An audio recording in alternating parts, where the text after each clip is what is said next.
our history and experience as a nation anchored in the rule of law. Donald Trump doesn't believe in the rule of law, and neither do his sycophants who serve in Congress. We fail to understand that we're a separate and co-equal branch of government, not a wholly owned subsidiary of the Trump cartel, because that's how they behave. So we believe in the rule of law, and part of that is a strong border. But at the same period of time, we're a nation of immigrants. And so we're going to continue to defend dreamers, defend farm workers, defend farm country, defend law-abiding immigrant families and communities across the country who are part of the ingredient of American exceptionalism. That's our position. And we do have a broken immigration system. Everybody thoughtful who's taking a look at it understands that. But the way to solve it is not a my way or the highway approach, and it certainly is not the Trump deportation machine. He promised that he was going to target violent felons. No one would have any issues with that. He's not deporting violent felons. He's deporting law-abiding immigrants, veterans who served this country, children who are actually American citizens, grandmothers and grandfathers, gardeners, and communities across the country are rejecting it. Mr. Leader, as sort of a follow-up to that question, today Congressman Abe Hamadeh is inviting families who've had family members killed by undocumented immigrants to the Capitol. Who is that? Abe Hamadeh of Arizona. Okay. And I want to ask about 2026 and how you're encouraging border state Democrats to respond to messaging such as this, because it was a big issue in 2024, and it appears that some Republicans are ready to message on it in 26. We'll let border state Democrats speak for themselves. And As the party leader, as a leader. I've got great confidence in them. I think I just articulated our view on immigration generally, and that, I believe, is a position that's broadly held by Democrats all across the country. Listen, Republicans are desperate to try to find a path out of the electoral disaster that they're experiencing right now. This year has been a complete and total failure for the American people. And Republicans are on the run. The reason why this whole gerrymandering scheme was launched is because Republicans know that if a free and fair election were held, they're done in the House of Representatives. It was always a myth and a fantasy that some big mandate was attached to what happened in November of 2024 that we never bought into. Why? Because we were only 3 seats short. This is the closest majority that any party has had since the Great Depression, and it's all now falling apart. And everybody sees it. And they can't project this fake strength to the American people anymore because they failed the American people on the economy, on health care, and the extremism that has been unleashed on the American people is completely and totally unacceptable. So our view generally, as Democrats, we're going to solve problems for everyday Americans because we believe in this great country of ours. You work hard, you play by the rules, you should be able to live the good life. An affordable life, a comfortable life. Good paying job, good housing, good health care, good education for your children, and a good retirement. Which means to my Republican colleagues, keep your extreme hands off of Social Security and Medicare at all times. And far too many people in this country, wealthiest country in the history of the world, are struggling to live paycheck to paycheck because there is an affordability crisis. It's not a scam, it's not a hoax, it's a crisis. And Democrats are committed to doing something about it. Republicans continue to bury their heads in the sand. Thank you. Thank you. 5 legislative days left before the Affordable Care Act tax credits expire. And we have yet to see a Republican plan to prevent tens of millions of Americans from experiencing dramatically increased premiums, copays, and deductibles. We know that premium increases, in some cases, will be $1,000 or $2,000 per month. This is going to make health care unaffordable for millions of working class Americans, middle class Americans, and everyday Americans. And yet Republicans are continuing to bury their heads in the sand, completely and totally uninterested in finding common ground to make life better for the American people, in this instance, by extending the Affordable Care Act tax credits. House Democrats remain ready, willing, and able to sit down with our Republican colleagues anytime, any place, and anywhere in order to enact a bipartisan agreement that protects the health care of tens of millions of Americans, to fix our broken health care system, and to deal with the Republican health care crisis decisively, which is crushing the American people. But Republicans continue to pursue a my way or the highway approach, which has gotten them nowhere this year, and it's consistently hurt the American people. All across the country, we are seeing Republican extremism being rejected. Most recently, in the city of Miami, a city that is more than 70% Latino, in a county, Miami-Dade, that Donald Trump just won in 2024.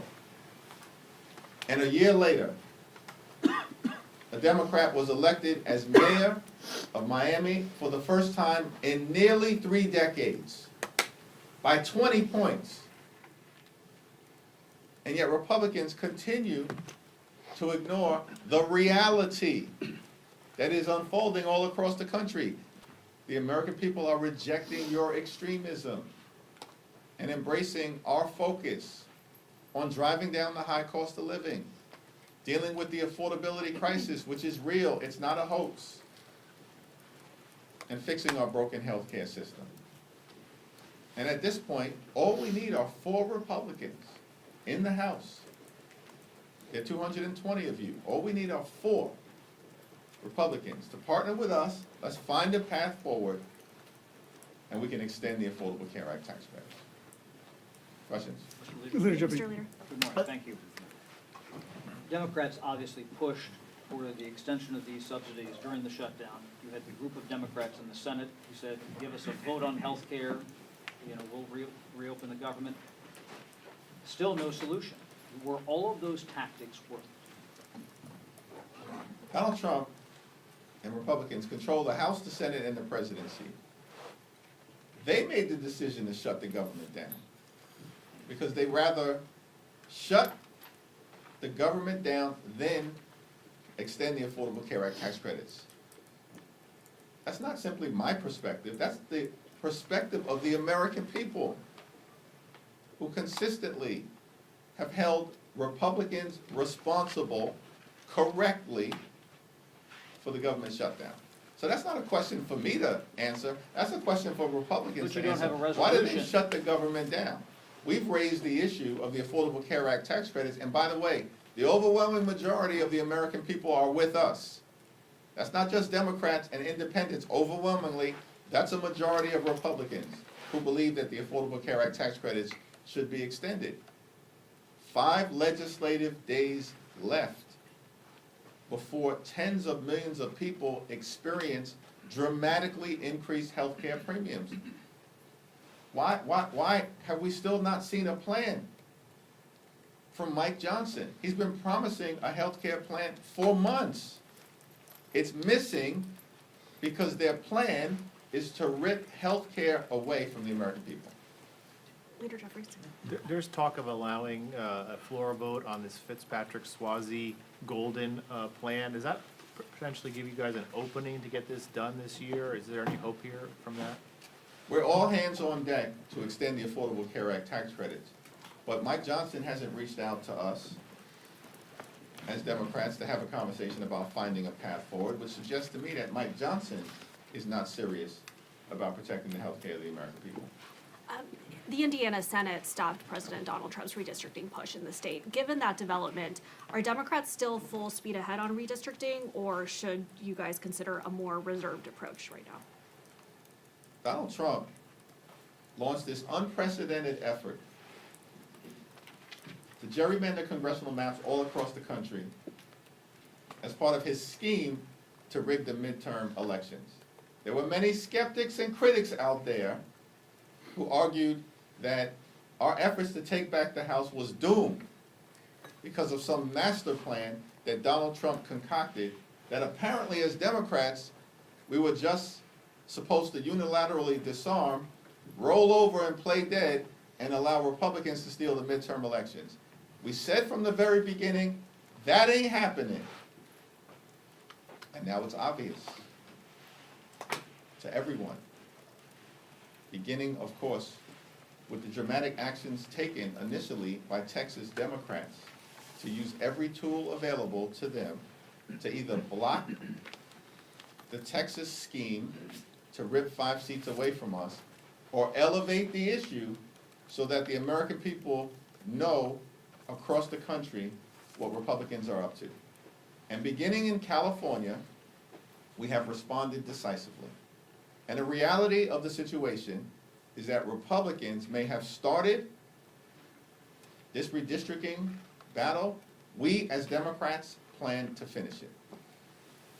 Thank you, Mr. Leader. The Trump administration earlier this week announced the settlement with some Republican-controlled states to effectively end the SAVE program, the repayment program that President Biden created during his administration. It will affect up to 7 million borrowers. You've been very critical of Republicans, saying that they're exacerbating the affordability crisis as you see it. Do you see the end of this program and what the Education Department is doing by announcing this proposed settlement as potentially hurting even more Americans who could be forced into less generous, programs, have more trouble paying their student loans back? How do you see student loan debt within the context of the affordability crisis?